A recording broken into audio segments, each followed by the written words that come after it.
The Blazers won last night, veteran-led. They did? Yay! And Jeremy Grant. Now we can DeAndre laugh Ayton. at Miami. Ha, ha, ha. We got you, Miami. Suck on that one, Pat Riley. Ha, ha, By the way, if you missed the game because your antenna didn't work or you don't have cable or you just in general don't like watching basketball or the Blazers, the Miami Heat quit this game. They did. They did not have Tyler Hero. They didn't play half He had their a- team, it felt he had a like. groin Bam and injury. Jimmy didn't play basically the fourth quarter. They literally handed this game to the Portland Trail Blazers, who almost coughed it up. They did. They They gave up tried. 30 in the fourth quarter. But it was a veteran-led front of Anthony Simons, Jeremy I Grant. was actually very proud of Scoot in this game. I Yeah, was too. Me too. and that he's coming off a couple of heaters scoring-wise, and he didn't force it. No. And so he said, nope, they're going to roll over. They're not going to defend the rim. Let's just get everybody going. And he didn't try to take over or continue. He just let the game happen. He Yep. was efficient.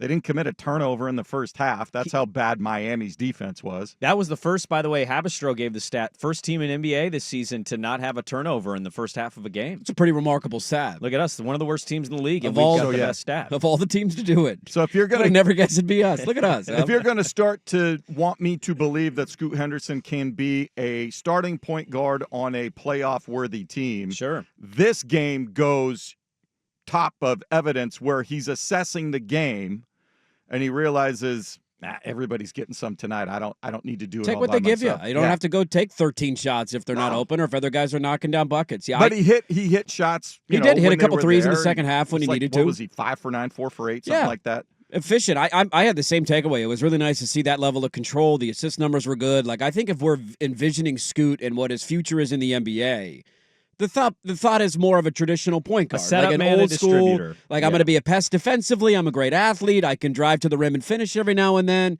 Leave me open. Maybe I'll knock down a shot every once in a while. But for the most part, I'm going to use my athleticism to get into the paint and set other guys up. Mm-hmm. And so seeing him have a game like that, I thought was really nice. He's not going to shoot 57% from three over a 10-game No, but if stretch he much in is his enough career. of a threat where if it goes inside, they force a double team somewhere else He and can it make it reverses pay- yeah. back, you can't just completely ignore him. Well, and in my version of the broken record on the Blazers segment today will be I love that we're now in a position where our third-year guard, baby Kobe, 7th overall pick, is coming off the bench and playing less than 30 minutes a night. Yeah. In a year coming off of an injury where we didn't really get to fully evaluate him because how many games did Shaden play last year? 32-ish games, so less than half of the season. Now we're into year 3. This is supposed to be his big pop year, and we're bringing him off the bench. He's playing 0 clutch time minutes in the fourth quarter, getting 0 looks on the offensive end. So that's really cool. And we lost a ping pong ball last night, but at least Scoot's playing well. The plus minus is not a stat I'm always in, but him and Ant had the same plus minus, and Ant played 35 minutes and shot all the shots. Yeah. Scoot had a third highest team high, plus 10. So when Scoot's out there, he's being effective. He is. It's not meant to sound like apologetic or some super hyper defensive Scoot. I think it's just being honest. We've seen much better play. And yesterday, he didn't have it early. He shot 50% from the field. He took a late 3. He was 50% at the point he shot a kind of a deep 3 late, and he missed it. So he finishes 2 of 5 from behind the arc. 8 assists. Perfect. That's fine. And he a knew plus who had 10 the in hot 34 hand. minutes. Yes. And even in the plays that he doesn't get credit for the assists, I just think his passing is good. He's good at finding guys, recognizing like Ant's on a heater. I'm going to make sure Ant gets the ball here. It's little things. Sure, it doesn't say all NBA or maybe even all-star ever.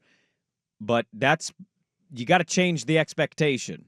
And to me, it may not be as what it was for 10 games, but there's a middle ground here where he's not the worst basketball player in the league. And I largely am with you, despite them winning back-to-back games now. I just, Shea coming off of the benches. If his career starts to come, say, like a Mike Conley Jr., is that the worst thing in the world? I told Andrew Nemec about a year ago, I said the ceiling might be that's funny. I literally said the ceiling might be a Mike Conley Jr. Maybe an all-star game once in his career. Yeah. But when you hear the name, you go, that's a good basketball player. We're at 16 points, 10, 11 assists a game. I mean, that good 11 defense. assists would be amazing. Come on, let's go.